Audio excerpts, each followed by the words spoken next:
Hello everyone, I am Aryan. आप सभी का एक बार और अपने यूट्यूब चैनल में वेलकम करते हैं।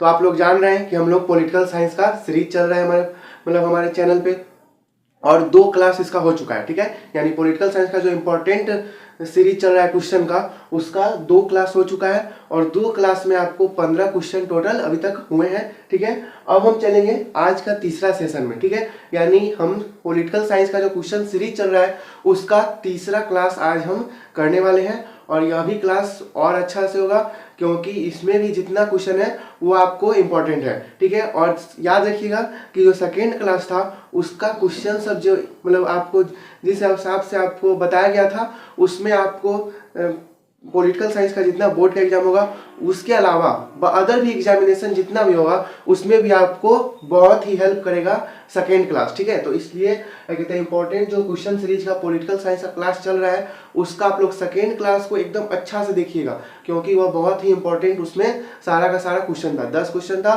10 का 10 इंपॉर्टेंट क्वेश्चन था। ठीक है, तो आज हम तीसरा क्लास स्टार्ट कर रहे हैं, यानी तीसरा सेशन है। तो चलिए हम सेशन को स्टार्ट करते हैं, और सेशन स्टार्ट करने से पहले हम आपको बोलते हैं कि आप ज़्यादा से ज़्यादा वीडियो को भी शेयर कीजिए और साथ ही साथ चैनल को भी शेयर कीजिए, क्योंकि आप लोग जितना ज़्यादा शेयर कीजिएगा, जितना बच्चे हमारे साथ जुड़ेंगे, यानी जितने स्टूडेंट्स हमारे साथ जुड़ेंगे उतना उनको फायदा होगा। ठीक है, तो आप लोग ज़्यादा से ज़्यादा चैनल को भी शेयर कीजिए, और साथ ही साथ अगर हमारे चैनल पर नए हैं तो सब्सक्राइब भी कर लीजिए। ठीक है, और चैनल को भी शेयर कीजिए, वीडियो को भी शेयर कीजिए, ताकि वह जाकर आपको इस पर व्यू कर सके और इसका एनालिसिस देख सके, और साथ ही साथ उनको भी आगे जाके फायदा हो सके। ठीक है, तो चलिए तीसरा क्लास स्टार्ट करते हैं आज का।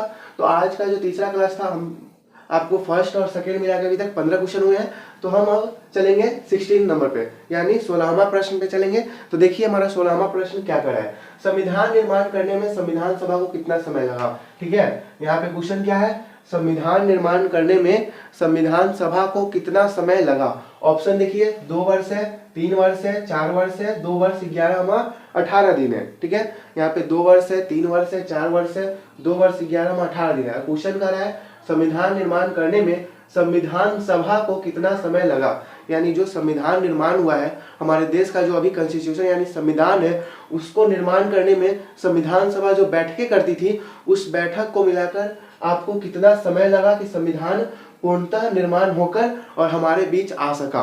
तो वो जो डेट था, वर्ष है, वो 2 वर्ष 11 माह 18 दिन है। ठीक है, यानी संविधान निर्माण होने में कुल मिलाकर 2 वर्ष 11 माह 18 दिन लगा था। माह मतलब महीना हो गया। ठीक है, और अगर ये ऑप्शन में नहीं रहेगा, आगे जाइएगा कंपटीशन एग्जाम में जाइएगा, अदर एग्जामिनेशन में देखते हैं को मिलता है कि कहते हैं 2 वर्ष 11 माह 18 दिन नहीं देता है, तो वहां पे कंफ्यूज नहीं होना है। वहां पे अगर आपके पास 3 वर्ष रहेगा तो आप लगा सकते हैं, क्योंकि 2 वर्ष 11 माह 18 दिन हो गया, अब बचा है लगभग 3 वर्ष के आसपास आ गया है, तो ये ऑप्शन नहीं रहेगा तो क्या लगाना है, 3 वर्ष। ठीक है, अगर ये ऑप्शन है तो आपका बिल्कुल राइट आंसर सही है, यानी ऑप्शन नंबर जो डी है 16 का वो बिल्कुल सही है। संविधान निर्माण करने में 2 वर्ष 11 माह 18 दिन का कुल समय लगा था। अब अगला क्वेश्चन देखते हैं, भारतीय संविधान कब लागू हुआ था। ठीक है, अब क्वेश्चन है भारतीय संविधान कब लागू हुआ था, यानी 17 नंबर क्वेश्चन का है आपका, भारतीय संविधान कब लागू हुआ था। ऑप्शन देखिए, 14 अगस्त 1947, इस दिन तो लागू नहीं हुआ था क्योंकि इस दिन क्या हुआ था, पाकिस्तान एक अलग देश के रूप में बन गया था। फिर है 26 जनवरी 1950। ठीक है, अब नेक्स्ट देखते हैं 2 फरवरी 1952, इसमें होता नहीं है। फिर है 1 जनवरी 1948, इस दिन लगा नहीं था, तो आपका जो आंसर है वो बिल्कुल राइट बी है, यानी बी जो नंबर ऑप्शन है वो बिल्कुल आपका राइट है। ठीक है, तो भारतीय संविधान कब लागू हुआ था, तो भारतीय संविधान जो है पूर्ण रूप से 26 जनवरी 1950 ईस्वी को लागू हुआ था। अगर इसे हम स्वीकारने का कहेंगे तो 26 नवंबर 1949 ईस्वी को ही क्या होता है, तो संविधान को स्वीकारा जाता है, यानी संविधान अंगीकृत हुआ था। याद रखिएगा, संविधान अंगीकृत हो गया था 26 नवंबर 1949 को ही। इसे अच्छा से देख लीजिए, 26 नवंबर 1949 को ही क्या हुआ था, तो संविधान अंगीकृत हो गया था, पर 26 जनवरी 1950 को पूर्ण रूप से संविधान को लागू कर लिया गया। और एक बात और याद रखिएगा, जब संविधान अंगीकृत हुआ था उस समय कुल मिलाकर 395 अनुच्छेद यानी 395 आर्टिकल और प्लस में 8 अनुसूचियां जो है वो आपको रखी गई थी। ठीक है, 8 अनुसूचियां रखा गया था। ठीक है, तो जो मतलब आपको 26 नवंबर 1949 को संविधान अंगीकृत किया गया था, उस दिन अपनाया गया था, पूर्णतया नहीं अपनाया गया था, अपना लिया गया था। उसमें 395 अनुच्छेद और साथ ही साथ आज 8 अनुसूचियां, और वर्तमान में अगर हम बात करेंगे तो 470 से अधिक अनुच्छेद है, ठीक है, भारतीय संविधान में। और 26 जनवरी 1950 ईस्वी को ही क्या हुआ था, तो पूर्ण रूप से इसे अपना लिया गया था, ठीक है।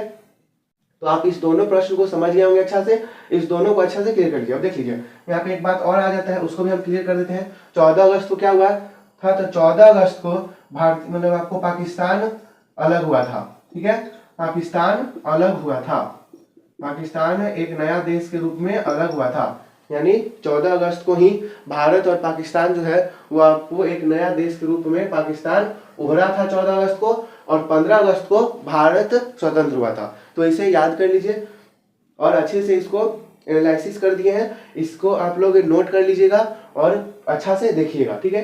तो इसका चलिए अब नेक्स्ट प्रश्न की ओर चलते हैं। हमारा अगला प्रश्न अब क्या करें उस पर हम देखते हैं, ठीक है। तो उसको देखिए, भारतीय राष्ट्रीय कांग्रेस की प्रथम महिला अध्यक्ष कौन थी। अब यहाँ पे क्वेश्चन क्या आ गया, भारतीय राष्ट्रीय कांग्रेस से क्वेश्चन आया है। आप लोग जानते हैं कि भारतीय राष्ट्रीय कांग्रेस का जो स्थापना हुआ था 28 दिसंबर 1885 ईस्वी को हुआ था, गोकुल दास तेजपाल संस्कृत महाविद्यालय के प्रांगण में, जो कि आपको मुंबई में है, ठीक है। 72 प्रतिनिधियों ने इसमें पहला मतलब बैठक में हिस्सा लिए थे। इसके संस्थापक थे एओ ह्यूम, एलन एक्टोबियन ह्यूम, प्लस में इसके जो अध्यक्ष प्रथम बने थे वो आपको बने हुए थे व्योमेश चंद्र बनर्जी। उसके बाद आपको अब आ रहा है क्वेश्चन कि भारतीय राष्ट्रीय कांग्रेस की प्रथम महिला अध्यक्ष कौन थी। तो आपको कल बताया भी थे कि भारतीय राष्ट्रीय कांग्रेस के क्वेश्चन आया हुआ था भारतीय राष्ट्रीय कांग्रेस से, तो उसमें आया हुआ था एनी बेसेंट के बारे में। उसमें आपको चर्चा किए हुए थे कि भारतीय राष्ट्रीय कांग्रेस की प्रथम महिला जो अध्यक्ष है वो आपको कौन है, तो एनी बेसेंट है। जो आपका ए नंबर ऑप्शन है वो बिल्कुल राइट है। और यह जो मतलब आपको बनी हुई थी 1917 ईस्वी में, यह क्या बनी थी, तो भारतीय राष्ट्रीय कांग्रेस की अध्यक्ष बनी थी और भारतीय राष्ट्रीय कांग्रेस की प्रथम महिला अध्यक्ष बनी थी। तो याद रखिएगा, भारतीय राष्ट्रीय कांग्रेस की प्रथम महिला अध्यक्ष बनी थी आपको एनी बेसेंट, जो कि 1917 ईस्वी में बनी हुई थी। अब है अगला इंदिरा गांधी आ रहा है, तो इस पर हम देखते हैं कि इंदिरा गांधी आपको भारतीय राष्ट्रीय कांग्रेस की अध्यक्ष बनी हुई थी 1959 और 60 के ईस्वी में, ठीक है। 1959 और 60 के ईस्वी में क्या बनी हुई थी, तो भारतीय राष्ट्रीय कांग्रेस की इंदिरा गांधी अध्यक्ष बनी हुई थी, यानी यह स्वतंत्रता के बाद बनी हुई थी। अब सरोजिनी नायडू भी बनी हुई थी भारतीय राष्ट्रीय कांग्रेस की अध्यक्ष, वो बनी हुई थी 1925 ईस्वी में, याद रखिएगा, ठीक है। कानपुर अधिवेशन में 1925 ईस्वी में क्या बनी हुई थी, तो आपको सरोजिनी नायडू भारतीय राष्ट्रीय कांग्रेस की अध्यक्ष बनी थी, यानी आईएनसी की अध्यक्ष बनी थी। जो नेल्ली सेन गुप्ता है वह भी बनी हुई थी भारतीय राष्ट्रीय कांग्रेस की महिला अध्यक्ष 1933 में, इसे भी याद रखिएगा, 1933 में कलकत्ता सत्र में, याद रखिएगा, कलकत्ता सत्र में। और जो नेल्ली सेन गुप्ता है उनका एक बात और याद रखिएगा, ये प्रथम बंगाली आपको आईएनसी अध्यक्ष है, प्रथम बंगाली आईएनसी अध्यक्ष। तो ये बात याद रखिएगा कि प्रथम बंगाली आईएनसी अध्यक्ष कौन है, तो नेल्ली सेन गुप्ता है। सरोजिनी नायडू 1925 ईस्वी में कानपुर अधिवेशन में आईएनसी के अध्यक्ष बनी थी। इंदिरा गांधी स्वतंत्रता के बाद 1959 से 60 के मतलब ईस्वी में आपको बनी हुई थी आईएनसी के अध्यक्ष। उसके बाद एनी बेसेंट जो है ये प्रथम महिला भारतीय राष्ट्रीय कांग्रेस की अध्यक्ष है 1917 ईस्वी में, इनका मतलब ये आपको कांग्रेस के अध्यक्ष बनी हुई थी। तो आप लोग इसे अच्छा से क्लियर करके स्क्रीनशॉट ले लीजिए और इस सभी क्वेश्चन को आप लोग अच्छे से देख लीजिएगा। अगर यहाँ से क्वेश्चन और पूछता है कि स्वतंत्रता से पूर्व यानी स्वतंत्रता से पहले भारतीय राष्ट्रीय कांग्रेस की कितनी अध्यक्ष थी, ठीक है, ये आपको 2 नंबर में आता है कि स्वतंत्रता से पूर्व भारतीय राष्ट्रीय कांग्रेस की कितनी अध्यक्ष थी, तो 3 ही थी। एक हो जाएंगे आपको एनी बेसेंट, यानी याद रखिएगा, एक कौन है, तो एनी बेसेंट है, दूसरा जो हो जाएंगे आपको सरोजिनी नायडू और तीसरा जो हो जाएंगे नेल्ली सेन गुप्ता, ठीक है। तो आपका 2 नंबर का भी यहाँ पे क्वेश्चन क्लियर हो गया, यानी 2 मार्क्स में क्वेश्चन पूछे जाते हैं कि भारतीय राष्ट्रीय कांग्रेस की कितनी महिला अध्यक्ष बनी थी, तो 3 बनी थी, एनी बेसेंट 1917, सरोजिनी नायडू 1925, नेल्ली सेन गुप्ता 1933। आप लोग इसे अच्छा से क्लियर करके स्क्रीनशॉट ले लीजिए। चलिए अब हम नेक्स्ट प्रश्न की ओर देखते हैं कि हमारा अगला प्रश्न अब क्या कर रहा है। तो आइए 19 नंबर एक क्वेश्चन है आपको, भारत ने पहला परमाणु परीक्षण कब किया, ठीक है। भारत ने पहला परमाणु परीक्षण कब किया ये अब हम जानते हैं। ऑप्शन है 1974, 1960, 1998 और 2023। तो आप लोग जानते हैं कि भारत ने जो है दूसरा परमाणु परीक्षण 1998 में किया था और जो पहला परमाणु परीक्षण है वो आपको 1974 में किया था। तो इसका जो ए आंसर है एकदम राइट आंसर है आपका, भारत ने पहला परमाणु परीक्षण कब किया, तो 1974 इसका आंसर हो जाएगा। डेट के साथ अगर जानिएगा तो 18 मई 1974 को इसका क्या हुआ था, तो परमाणु परीक्षण किया गया था पोखरण में।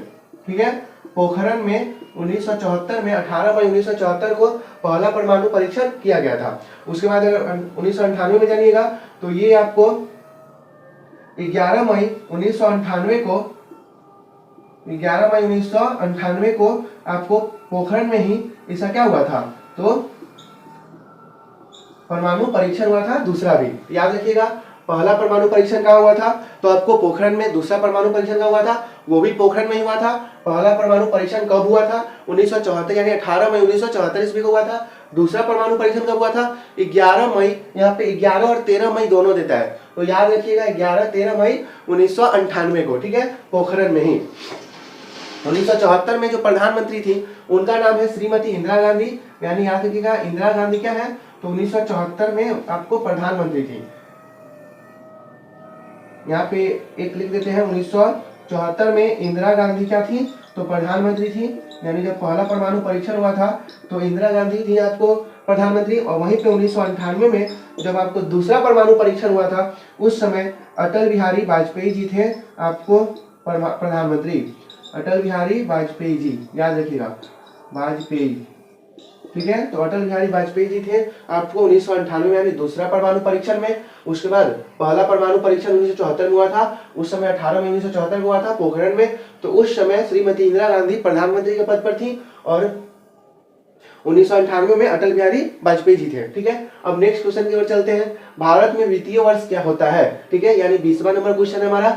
भारत में वित्तीय वर्ष होता है, तो ऑप्शन देखिए 1 जनवरी से 31 दिसंबर, 1 जुलाई से 30 जून, 1 अप्रैल से 31 मार्च, 1 सितंबर से 31 अगस्त। ठीक है, तो आपका ये पूरा मिलाकर जो आंसर होगा वो हो जाएगा ऑप्शन नंबर सी, यानी 1 अप्रैल से 31 मार्च तक जो होता है भारत में वित्तीय वर्ष होता है। यानी जो वित्त का काम होता है वो 1 अप्रैल से 31 मार्च तक होता है, और फिर एक बार 31 मार्च को सत्र बैठता है और सत्र में फिर डिसीजन होता है कि किस विभाग को कितना पैसा जाए, यानी कहाँ किस प्रकार से वित्त को खर्चा किया जाए। ठीक है, और उसी हिसाब से फिर 1 अप्रैल से 31 मार्च तक वित्तीय वर्ष हो जाता है। तो ऑप्शन नंबर जो सी है वो आपको बिल्कुल करेक्ट है। भारत ने पहला परमाणु परीक्षण कब किया, 1974, 18 मई 1974 है। आपका ए जो नंबर ऑप्शन है वो बिल्कुल करेक्ट है। आप लोग इसे अच्छे से क्लियर करके स्क्रीनशॉट ले लीजिए। और जो यह क्वेश्चन है भारत ने पहला परमाणु परीक्षण, ये आपको फिर भारत में वित्तीय वर्ष क्या होता है, ये आपको एकदम इम्पोर्टेंट क्वेश्चन है और ये हर साल एग्जाम में मतलब एक बार कर करके आपको पूछा ही जाता है।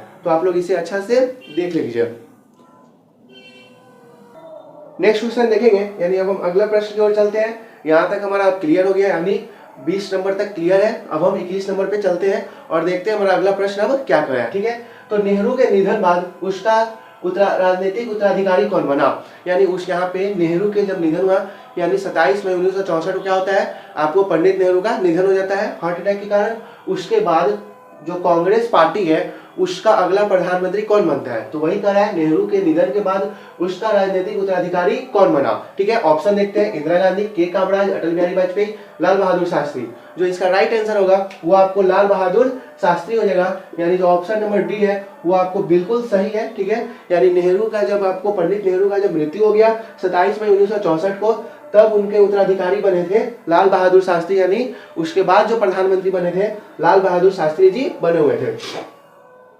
तो नेहरू का निधन हुआ था 27 मई 1964 को, याद रखिएगा 27 मई 1964 ईस्वी को क्या हुआ था, तो पंडित नेहरू का निधन हो गया था। और ये 15 अगस्त से लेकर 27 मई 1964 तक आपको प्रधानमंत्री के पद पर थे। सबसे लंबा कार्यकाल इनका यही है, मतलब इन्हीं का है। उसके बाद आपको इंदिरा गांधी जो है वो प्रथम महिला प्रधानमंत्री बन जाती है। प्रथम महिला प्रधानमंत्री होती है क्या, तो आपको इंदिरा गांधी, याद रखिएगा प्रथम महिला प्रधानमंत्री इंदिरा गांधी हो जाती है।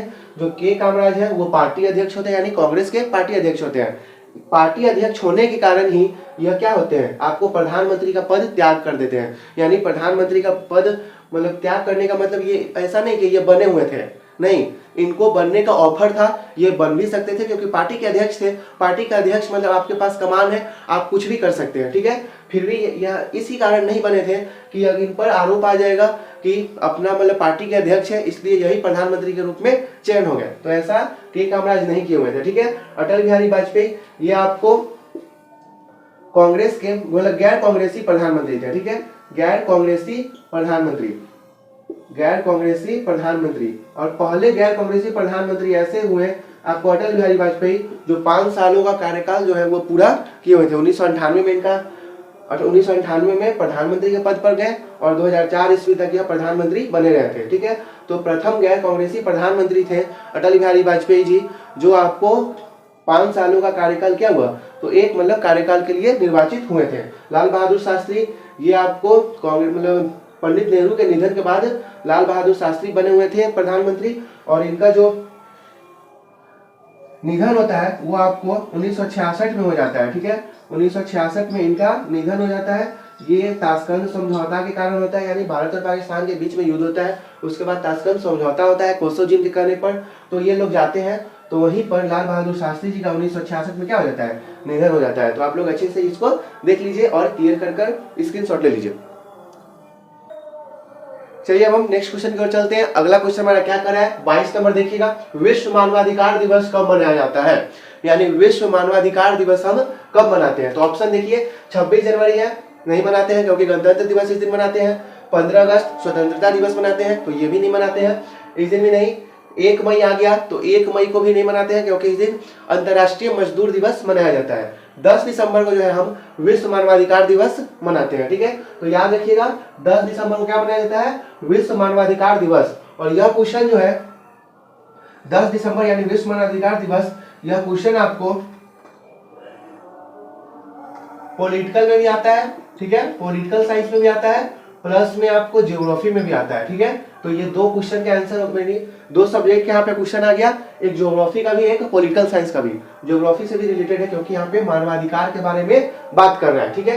तो विश्व मानवाधिकार दिवस कब मनाया जाता है, 26 जनवरी, 15 अगस्त नहीं मनाया जाता है, 1 मई को नहीं मनाया जाता है। तो मनाया कब जाता है, तो आपको 10 दिसंबर को, यानी जो इसका ऑप्शन नंबर सी है वो क्या है, बिल्कुल राइट है। तो 26 जनवरी को हम लोग क्या मनाते हैं, तो 26 जनवरी को हमारा संविधान आपको लागू हुआ था, इसलिए उस दिन हम गणतंत्र दिवस मनाते हैं, ठीक है। गणतंत्र दिवस उस दिन मनाते हैं, ठीक है। 15 अगस्त को क्या मनाते हैं, तो आप लोग सभी लोग जानते हैं कि 15 अगस्त 1947 को क्या हुआ था, भारत एक स्वतंत्र राष्ट्र के रूप में आगे बढ़ा था, तो इसलिए 15 अगस्त को स्वतंत्रता दिवस के रूप में मनाया जाता है। स्वतंत्रता दिवस के रूप में हम 15 अगस्त को मनाते हैं। 10 दिसंबर आ गया मानवाधिकार दिवस, ये भी हम आपको लिख देते हैं ताकि आपको यहाँ से लिखने में ज्यादा दिक्कत न हो। विश्व मानवाधिकार दिवस मनाया जाता है 10 दिसंबर को, तो याद रखिएगा 10 दिसंबर को क्या मनाया जाता है, विश्व मानवाधिकार दिवस। 1 मई को, तो 1 मई को मनाया जाता है अंतर्राष्ट्रीय मजदूर दिवस, याद रखिएगा अंतर्राष्ट्रीय मजदूर दिवस मनाया जाता है आपको 1 मई को, तो इसे अच्छा से याद कर लीजिएगा। अंतर्राष्ट्रीय मजदूर दिवस कब मनाया जाता है, तो 1 मई को। गणतंत्र दिवस 26 जनवरी, स्वतंत्रता दिवस 15 अगस्त, विश्व मानवाधिकार दिवस 10 दिसंबर। तो इसका जो राइट आंसर होगा वो आपको सी हो जाएगा। आप लोग इसे अच्छा से क्लियर कर स्क्रीनशॉट ले लीजिए। जितना दिवस वाला क्वेश्चन है उस सभी को आप लोग अच्छे से कवर करते चलिएगा, जितना दिवस आ जाएगा उन सभी को अच्छे से कवर कीजिएगा, ठीक है। चलिए अब अगला प्रश्न की ओर चलते हैं। हमारा अगला प्रश्न क्या कर रहा है, अगला प्रश्न जो है वो आपको दिवस से ही है, तो इसे भी अच्छे से देखिएगा क्योंकि यह जो दोनों दिवस अभी हम आपको बताए हैं, एक बताने जा रहे हैं, एक बताए हैं, वो दोनों दिवस आपको इंपॉर्टेंट है और एग्जाम में पूछा जाता है, ठीक है। तो आप लोग देखिए, जो विश्व महिला दिवस है वो कब मनाया जाता है, तो 1 दिसंबर, 8 मार्च, 2 अक्टूबर, 24 जनवरी। तो आपका जो ये ऑप्शन होगा 8 मार्च वो बिल्कुल सही हो जाएगा। ऑप्शन नंबर जो बी है, ऑप्शन नंबर जो बी है बिल्कुल राइट है, ठीक है। 8 मार्च यानी विश्व महिला दिवस कब मनाया जाता है, तो आपको 8 मार्च को, ठीक है, यानी ऑप्शन नंबर बी बिल्कुल सही है, ठीक है। तो चलिए 1 दिसंबर को कब मनाया जाता है वो अब हम देखते हैं, यानी तो 1 दिसंबर को मनाया जाता है विश्व एड्स दिवस, ठीक है, विश्व एड्स दिवस, यानी एड्स से आपको जागरूकता के लिए क्या होता है, तो विश्व एड्स दिवस मनाया जाता है 1 दिसंबर को, याद रखिएगा, ठीक है। 8 मार्च तो विश्व महिला दिवस मनाया जाता है 8 मार्च को, ठीक है। उसके बाद 2 अक्टूबर को बहुत चीज मनाया जाता है। एक तो अंतर्राष्ट्रीय अहिंसा दिवस मनाया जाता है फर्स्ट, ठीक है, यहाँ पे हम 1 2 3 करके लिख देंगे। अंतर्राष्ट्रीय महिला दिवस, याद रखिएगा, अंतर्राष्ट्रीय महिला दिवस, सॉरी अंतर्राष्ट्रीय अहिंसा दिवस, अंतर्राष्ट्रीय अहिंसा दिवस 2 अक्टूबर अंतर्राष्ट्रीय अहिंसा दिवस। ये तो पूरा विश्व भर में यानी अंतर्राष्ट्रीय स्तर पर मनाया जाता है। भारत में 2 चीज मनाया जाता है, एक आपको मनाया जाता है महात्मा गांधी जयंती, यानी 2 अक्टूबर को ही क्या हुआ था, महात्मा गांधी जी का जन्म हुआ था, महात्मा गांधी जयंती। और जो सेकेंड थर्ड मनाया जाता है वो आपको भारत में ही लाल बहादुर शास्त्री जयंती, लाल बहादुर शास्त्री जयंती, यानी 3 चीज 2 अक्टूबर को मनाया जाता है। एक अंतर्राष्ट्रीय स्तर पर मनाया जाता है और 2 क्या होता है, भारतीय यानी हमारे राष्ट्रीय स्तर पर मनाया जाता है। और महात्मा गांधी के जन्मदिन पर ही अंतर्राष्ट्रीय स्तर पर क्या मनाया जाता है, अहिंसा दिवस, क्योंकि महात्मा गांधी को क्या कहा जाता था, अहिंसा का पुजारी। ठीक है, तो 2 अक्टूबर अंतर्राष्ट्रीय अहिंसा दिवस, महात्मा गांधी जयंती और लाल बहादुर शास्त्री जयंती, ये दोनों आपको राष्ट्रीय स्तर पर, ये अंतर्राष्ट्रीय स्तर पर। इन्हीं के कारण अंतर्राष्ट्रीय स्तर पर अहिंसा दिवस मनता है, महात्मा गांधी के कारण ही। 24 जनवरी आएगा तो इस दिन राष्ट्रीय बालिका दिवस मनाया जाता है। क्या, तो राष्ट्रीय बालिका दिवस, याद रखिएगा, राष्ट्रीय बालिका दिवस मनाया जाता है आपको 24 जनवरी को। तो 1 दिसंबर विश्व एड्स दिवस, 8 मार्च विश्व महिला दिवस, 2 अक्टूबर मुख्य रूप से अंतर्राष्ट्रीय अहिंसा दिवस, उसके बाद आपको महात्मा गांधी जयंती, लाल बहादुर शास्त्री जयंती, उसके बाद 24 जनवरी तो राष्ट्रीय बालिका दिवस। इन सभी को आप लोग अच्छे से क्लियर कर लीजिए। चलिए हम नेक्स्ट प्रश्न की ओर चलते हैं। अगला प्रश्न देखते हैं हमारा क्या कर रहा है। ठीक है, तो बिहार के राज्यपाल कौन है, यहाँ पे है दिया हुआ है तो क्या हो जाएगा, वर्तमान ही पूछ रहा है। ठीक है, तो वर्तमान में जो बिहार के राज्यपाल है वो आपको राजेंद्र विश्वनाथ आर्लेकर है। ठीक है, ये आपको जो ऑप्शन नंबर है वो बिल्कुल करेक्ट है। और बिहार के वर्तमान जो आपको मुख्यमंत्री है उनको भी देख लीजिए, वर्तमान मुख्यमंत्री, तो वर्तमान मुख्यमंत्री जो है वो आपको श्री नीतीश कुमार है, तो इन्हें भी याद रखिएगा। ठीक है, वर्तमान जो मुख्यमंत्री है वो क्या है, तो श्री नीतीश कुमार। और बिहार में अभी फिलहाल ही क्या होगा, तो आपको विधानसभा का यानी विधान सभा का चुनाव होगा, उसमें आपको फिर अब नए मुख्यमंत्री मिलेंगे, यानी 2025 में डाटा बदल जाएगा। या इसको 2025 जब तक नीतीश कुमार बदल नहीं रहे हैं तब तक ही याद रखिएगा। वर्तमान मुख्यमंत्री कौन है, तो नीतीश कुमार है। और बिहार के राज्यपाल कौन है, तो ये भी वर्तमान में पूछ रहा है, तो अभी जो है वो राजेंद्र विश्वनाथ आर्लेकर है। ऑप्शन नंबर जो आपका ए है वो बिल्कुल करेक्ट है। आप लोग इसे अच्छा से क्लियर कर स्क्रीनशॉट ले लीजिए। चलिए अब हम नेक्स्ट प्रश्न की ओर चलते हैं। अगला प्रश्न हमारा क्या कर रहा है, अब हम उसे देखेंगे। तो आइए, बिहार की पहली महिला मुख्यमंत्री कौन थी। ठीक है, यहाँ पे पूछ रहा है बिहार की पहली महिला मुख्यमंत्री कौन थी। तो आप सभी को पता होगा कि बिहार में अब तक एक ही बार कहते हैं आपको एकमात्र महिला मुख्यमंत्री बनी है, जिनका नाम है राबड़ी देवी। ऑप्शन नंबर जो बी है वो आपको बिल्कुल करेक्ट है। ठीक है, यानी बिहार की पहली महिला मुख्यमंत्री पूछे या बिहार की पहली महिला यानी पहली और एकमात्र महिला मुख्यमंत्री पूछे तो उनका नाम है आपको राबड़ी देवी। जो ऑप्शन नंबर बी है वो आपको बिल्कुल करेक्ट है।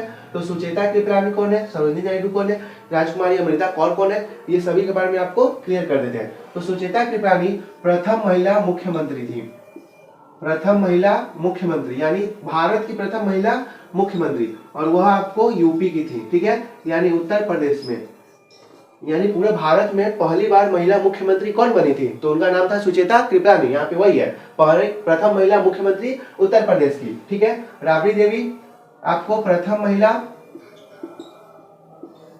मुख्यमंत्री,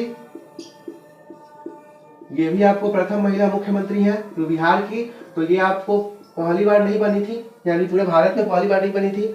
ठीक है, सरोजिनी नायडू भारत की प्रथम महिला, यहाँ पे हम भारत जोड़ देते हैं, भारत की, यहाँ पे ये देख लीजिएगा भारत की, नहीं तो आप लोग कंफ्यूज हो जाइएगा।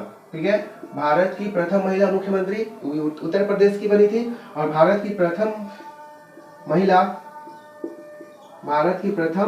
महिला राज्यपाल उत्तर प्रदेश की बनी हुई थी सरोजिनी नायडू। तो याद रखिएगा। ठीक है, यानी अभी यूपी की और सुचेता कृपलानी भी यूपी की। भारत की प्रथम महिला मुख्यमंत्री सुचेता कृपलानी, भारत की प्रथम महिला राज्यपाल सरोजिनी नायडू, प्रथम महिला मुख्यमंत्री और एकमात्र महिला मुख्यमंत्री बिहार की तो राबड़ी देवी, और राजकुमारी अमृता कौर जो है वो आपको केंद्रीय मंत्री थी, केंद्रीय स्वास्थ्य मंत्री। ठीक है, केंद्रीय स्वास्थ्य मंत्री, यानी भारत की प्रथम महिला जो केंद्रीय मंत्री बनी थी वो थी आपको केंद्रीय स्वास्थ्य मंत्री, उनका नाम है राजकुमारी अमृता कौर। तो केंद्रीय स्वास्थ्य मंत्री और यह भारत की पहली महिला केंद्रीय मंत्री थी। तो याद रखिएगा, भारत की पहली महिला केंद्रीय मंत्री थी। और जो उनके पास मंत्रालय था वो था स्वास्थ्य मंत्रालय का, यानी स्वास्थ्य मंत्री थी केंद्रीय मंत्री के तौर पर राजकुमारी अमृता कौर। सरोजिनी नायडू भारत की प्रथम महिला राज्यपाल थी उत्तर प्रदेश की। उसके बाद राबड़ी देवी प्रथम महिला मुख्यमंत्री थी बिहार की। उसके बाद सुचित्रा कृपलानी भारत की प्रथम महिला मुख्यमंत्री थी, वो भी उत्तर प्रदेश, और सरोजिनी नायडू भी उत्तर प्रदेश। तो आप लोग इसे अच्छा से क्लियर कर लीजिए। सरोजिनी नायडू 1925 में भारतीय राष्ट्रीय कांग्रेस की क्या थी, अध्यक्ष भी थी। ठीक है, तो आप लोग इसे भी अच्छे से क्लियर करके और स्क्रीनशॉट ले लीजिए। तो आज हम यहाँ पे आपको बिहार के बारे में बता देते हैं, यानी बिहार बहुत आ गया, 2 क्वेश्चन लगातार आ गया था, तो आपको इसे जान लीजिए इसका प्रथम के बारे में। ठीक है, तो देखिए हम सीधे बिहार बताते हैं आपको, इसमें आप लोग अच्छे से देख लीजिएगा।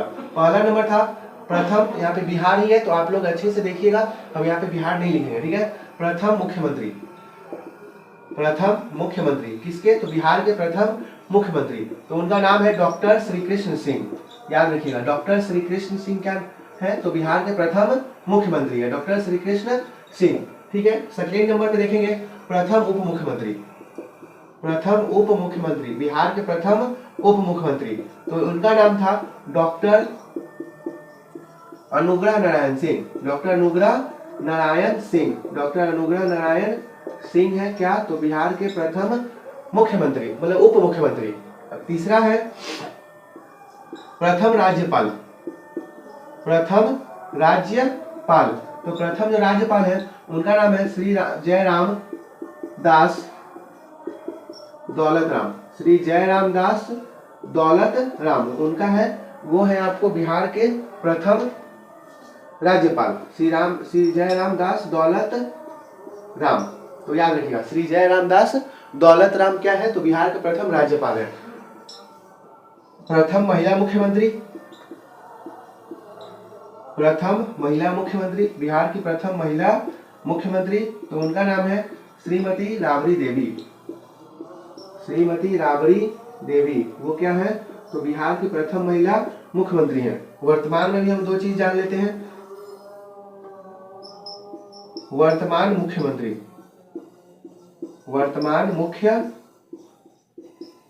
तो वर्तमान जो मुख्यमंत्री है इनका नाम है श्री नीतीश कुमार। ठीक है, श्री नीतीश कुमार जो है वो बिहार के अभी वर्तमान में मुख्यमंत्री हैं। छठा देखिएगा, वर्तमान राज्यपाल, तो उनका नाम है श्री राजेंद्र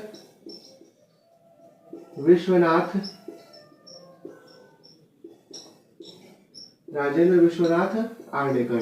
ये क्या है, तो बिहार के कुछ आपको चर्चित नाम हो गए, जिसमें पहला नंबर पे है बिहार के प्रथम मुख्यमंत्री डॉक्टर श्री कृष्ण सिंह है, ये बिहार के पहले मुख्यमंत्री हैं। बिहार के प्रथम उप मुख्यमंत्री डॉक्टर अनुग्रह नारायण सिंह है। ठीक है, बिहार के प्रथम राज्यपाल श्री जयराम दास दौलत राम है। ठीक है, बिहार के प्रथम महिला मुख्यमंत्री श्रीमती राबड़ी देवी है। वर्तमान में बिहार के मुख्यमंत्री श्री नीतीश कुमार है। वर्तमान राज्यपाल बिहार के श्री राजेंद्र विश्वनाथ आर्लेकर हैं। तो आप लोग इसे अच्छा से स्क्रीनशॉट ले लीजिए और इसको एकदम अच्छे से याद कर लीजिएगा।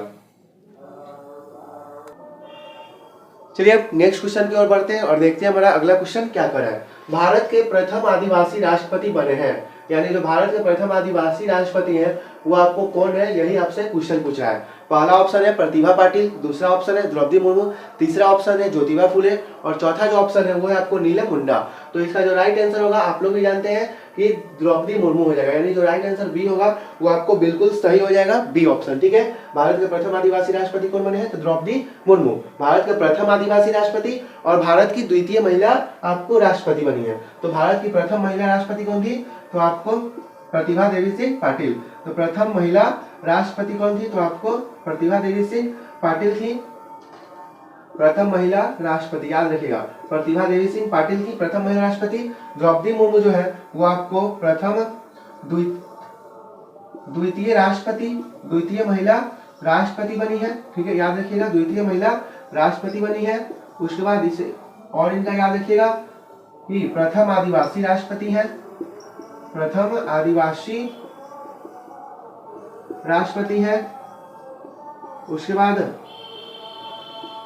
एक चीज और याद रखिएगा, सबसे कम आयु में राष्ट्रपति बनी है, सबसे कम आयु में यह राष्ट्रपति बनी है, सबसे कम आयु में राष्ट्रपति। तो ये 3-4 बात आप लोग अच्छे से याद रखिएगा। प्रतिभा देवी सिंह पाटिल जो है प्रथम महिला राष्ट्रपति है, द्रौपदी मुर्मू द्वितीय महिला राष्ट्रपति है, प्रथम आदिवासी राष्ट्रपति है और सबसे कम आयु में राष्ट्रपति है। आप लोग इसे अच्छे से स्क्रीनशॉट ले लीजिए।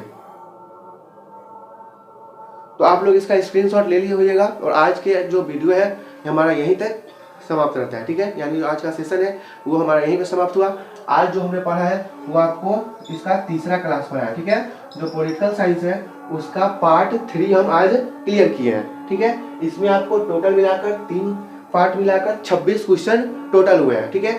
उसके बाद आपको 50 का टारगेट है, जिसमें से और बढ़ भी सकता है। आपको 3 क्लास और देना है, जिसका पूरा टोटल 6 क्लास करना है।